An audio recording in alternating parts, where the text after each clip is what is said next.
తెలియజేస్తున్నాను.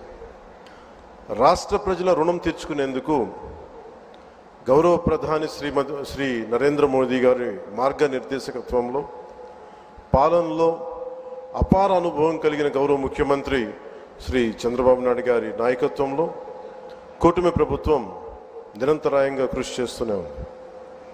ఒకవైపు కుదేలైన ఆర్థిక వ్యవస్థ, అస్తవ్యస్త విధానాలతో ఉన్న ఈ నడిపిన ప్రభుత్వాన్ని తిరిగి గాడిని పెట్టడానికి గౌరవ ముఖ్యమంత్రి గారి అపారమైన అనుభవం మా అందరికీ ఎంతో బలాన్ని ఇస్తూ ఉంది. అలాగే గౌరవ ప్రధానమంత్రి శ్రీ నరేంద్ర మోదీ గారి కేంద్రం నుంచి అందిస్తున్న సహాయ సహకారాలతోటి, ముఖ్యమంత్రి గారి పాలనా దక్షతతోటి, మంత్రివర్గ సహచరుల మద్దతుతోటి స్వర్ణాంధ్రప్రదేశ్ విజన్ 2047 వికసిత్ భారత్ లక్ష్యాల సాధన దిశగా ముందుకు వెళ్తూ ఉంది. ఈ మధ్యనే మనం 11వ అంతర్జాతీయ యోగా దినోత్సవం సందర్భంగా గౌరవ ముఖ్యమంత్రి శ్రీ నారా చంద్రబాబు నాయుడు గారి నేతృత్వంలో ఎన్డీఏ కూటమి ప్రభుత్వం విశాఖపట్నంలోని బీచ్ రోడ్లో 3 లక్షల పైచిలుకుతో మందితో నిర్వహించిన యోగాంధ్ర కార్యక్రమం ప్రపంచ రికార్డు సృష్టించింది. అలాగే రాష్ట్ర ప్రభుత్వ పథకాల్లో నేను చాలా సందర్భాలు అడిగేవాడిని ముఖ్యమంత్రి గారిని. ఎలక్షన్ సమయంలో మనం ఈ సూపర్ 6 ఇలాంటివన్నీ ఎలా చేయగలం ఏంటని మాట్లాడితే ఆయన ఎప్పుడు కూడా అనేది ఏంటంటే,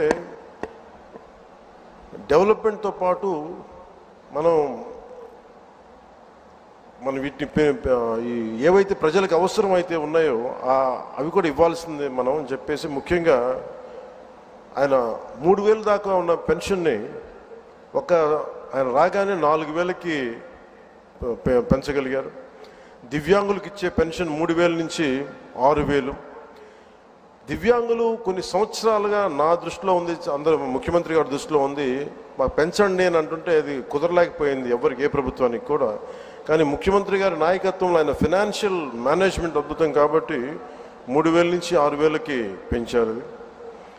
అలాగే ఈ సామాజిక పెన్షన్స్ చాలా అవసరం ఇవన్నీ చెప్పి వీటి కోసం 1,939 కోట్లు గత ప్రభుత్వం వెచ్చిస్తే, కూటమి ప్రభుత్వం 2,717 కోట్లు ఖర్చు చేస్తూ 63 లక్షల మందికి ఇది చేయూతనిస్తాం. ఆకలితోటి ఏదైనా బయటికి వెళ్ళి తిందాం తక్కువ ధరతో అనే అన్నా క్యాంటీన్ని మూసేసిన ప్రభుత్వాన్ని తిరిగి కూటమి ప్రభుత్వం రాగానే పునరుద్ధరించింది. 204 అన్నా క్యాంటీన్లు తిరిగి ప్రారంభించి సగటున రోజుకి 3 లక్షల మంది ఆకలి తీరుస్తాం. అలాగే దీపం పథకం ద్వారా తొలి విడతలో 1.15 కోట్ల గ్యాస్ సిలిండర్ని ఉచితంగా అందించారు. ఈ పథకం కోసం కూటమి ప్రభుత్వం 5 ఏళ్లలో 13,423 కోట్ల మొత్తాన్ని ఖర్చు చేయటం. అలాగే మత్స్యకారు సోదరులకి దాదాపు 1,22,965 మందికి 266 కోట్లు అందజేసిన 20,000 రూపాయల చొప్పున. అలాగే నారా లోకేష్ గారు ప్రత్యేకించి ఆయన తీసుకున్న ఈ ఇరిగేషన్ ఈ శాఖల ద్వారా ప్రత్యేకించి నాకు వ్యక్తిగతంగా నచ్చింది అని చేసింది, డొక్కా సీతమ్మ మధ్యాహ్న భోజన పథకం పెట్టడం.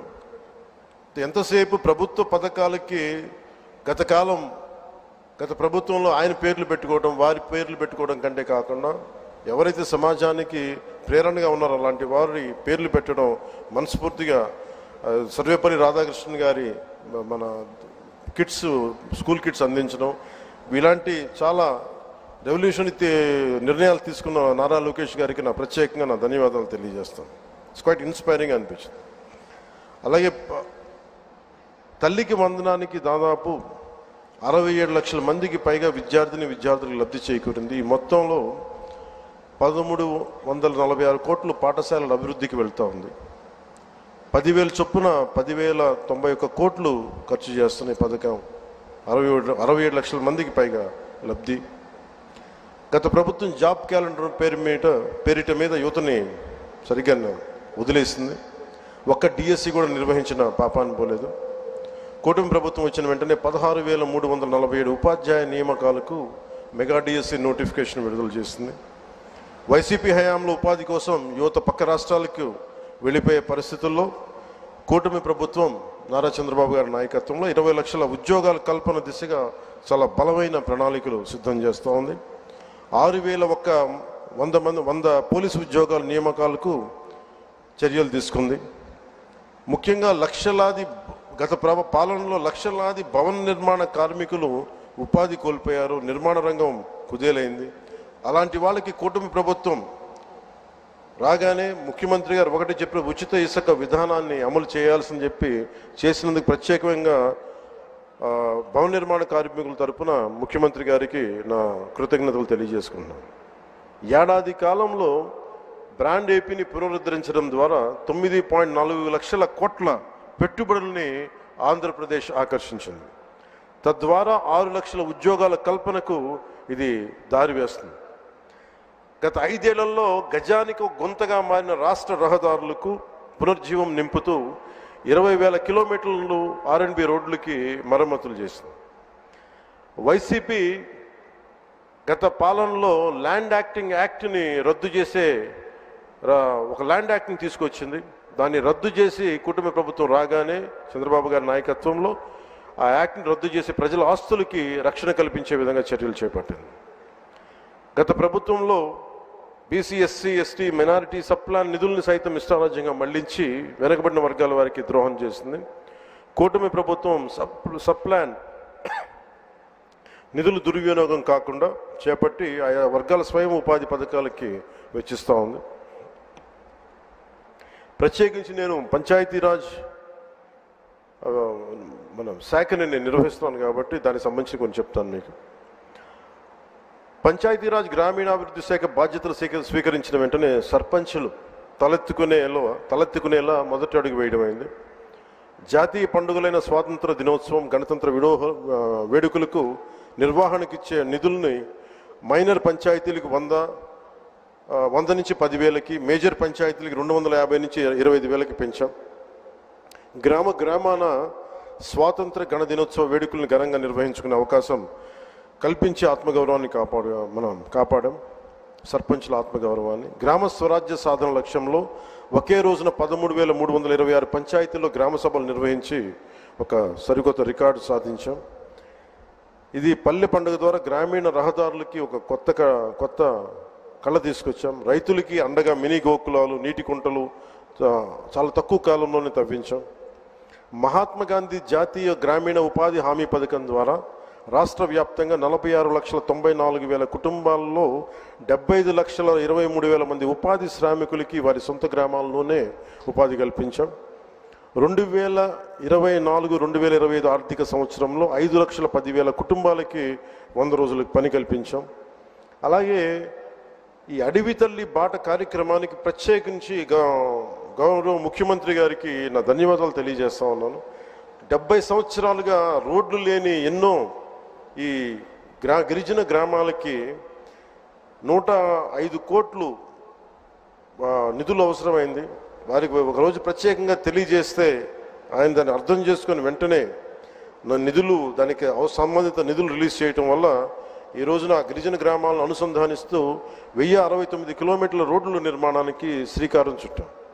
ఇందులో ప్రధానమంత్రి ఆదివాసీ న్యాయ మహా అభియాన్ PM జన్మన్ పథకం ద్వారా 555.61 కోట్లతోటి 613 కిలోమీటర్ల రోడ్ల నిర్మాణం జరుగుతున్నాయి. డోలీ మూతలు లేని గిరిజన గ్రామాలు లక్ష్యంగా ముందుకు వెళ్తున్నాం. అలాగే పర్యావరణం, అటవీ మరియు శాస్త్ర సాంకేతిక సంబంధించి ముఖ్యమంత్రి గారు మాకు ఒకటే ఆదేశం ఇచ్చారు. రాష్ట్ర విస్తీర్ణంలో 30% ఉన్న అటవీ భూమిని కనీసం మనం మనం ఈ 5 వైడ్లో అయ్యేలోపు మనం కనీసం దాన్ని 50% తీసుకెళ్ళాలి. తక్కువ 37% వెళ్ళాలి అనేది ఆదేశాలు ఇచ్చారు. ఆ విధంగా ప్రణాళికలు రూపకల్పన చేస్తున్నాం. రాష్ట్ర సరిహద్దు జిల్లాల్లో రైతులు ఏనుగులు పెడుతూ నానా ఇబ్బందులు పడుతూ ఉంటే ఆ సమస్య పరిష్కారానికి అంతర్రాష్ట్ర సహకారం తీసుకున్నాం. మన కర్ణాటక ప్రభుత్వం సహకారం తీసుకున్నాం. కుంకి ఏనుగులు ఇప్పుడు 4 మనకి చేరుకున్నాయి. ఇంకొక 2 త్వరగా వెళ్ళాలి. తక్కువ 37% వెళ్ళాలి అనేది ఆదేశాలు ఇచ్చారు. ఆ విధంగా ప్రణాళికలు రూపకల్పన చేస్తున్నాం. రాష్ట్ర సరిహద్దు జిల్లాల్లో రైతులు ఏనుగులు పెడుతూ నానా ఇబ్బందులు పడుతూ ఉంటే ఆ సమస్య పరిష్కారానికి అంతర్రాష్ట్ర సహకారం తీసుకున్నాం. మన కర్ణాటక ప్రభుత్వం సహకారం తీసుకున్నాం. కుంకి ఏనుగులు ఇప్పుడు 4 మనకి చేరుకున్నాయి. ఇంకొక 2 త్వరలో రానున్నాయి ఆ క్యాంపుకి. ఎర్రచందనం అక్రమ రవాణాన్ని అరికట్టేందుకు కఠిన చర్యలు అమలు చేయడంతో పాటు అక్రమంగా తరలిపోతున్న ఎర్రచందనాన్ని తిరిగి తెచ్చుకునే విధంగా కర్ణాటక రాష్ట్రంతో ఒప్పందం కుదుర్చుకున్నాం. ఎకో టూరిజం అభివృద్ధికి చర్యలు చేపట్టాం. కాఫీ తోటలు ఇటీవల ప్రారంభించిన వుడెన్ బ్రిడ్జ్ కూడా ఈ కోవకి చెందుతుంది. 1122 కోట్లతోటి నగరవన యోజన ద్వారా 61 నగరవనాల ప్రాజెక్టులని చేపడుతున్నాం. 85.63 లక్షల ద్వారా ఎకో టూరిజాన్ని అభివృద్ధి చేస్తూ రాష్ట్రంలో 48 కమ్యూనిటీ బేస్డ్ ఎకో టూరిజం కేంద్రాలని వన సమితుల ద్వారా నిర్వహించబడుతున్నాయి. జూన్ 5/25 మన వన మహోత్సవం సందర్భంగా కోటి మొక్కలు నాటి ట్రాకింగ్ కోసం geographical information system, management information system, quick response కోడ్లు మొదలైన యాప్లు అమలు చేశాం. అలాగే ప్రత్యేకించి సైన్స్ అండ్ టెక్నాలజీ మీద ఇప్పుడిప్పుడే దృష్టి పెడుతున్నాం. విద్యార్థులకి ప్రోత్సాహకాలు అందించే విధంగా అడుగులు వేస్తున్నాం. అలాగే నేను రిప్రజెంట్ చేసే పిఠాపురం నియోజకవర్గ ప్రజలకు ఇచ్చిన మాట మేరకు అభివృద్ధి కార్యక్రమాలు చాలా బలంగా చేపట్టాం. 388 కోట్లకు పైగా అభివృద్ధి పనులను చేపట్టాం. వచ్చే 4 ఏళ్లలో గౌరవ ప్రధానమంత్రి శ్రీ నరేంద్ర మోదీ గారి సహకారంతో, ముఖ్యమంత్రి వర్యులు శ్రీ చంద్రబాబు నాయుడు గారి సహకారంతో రాష్ట్రం మరింత ప్రగతి సాధిస్తుందని ప్రజలకి హామీ ఇస్తున్నాం. వారి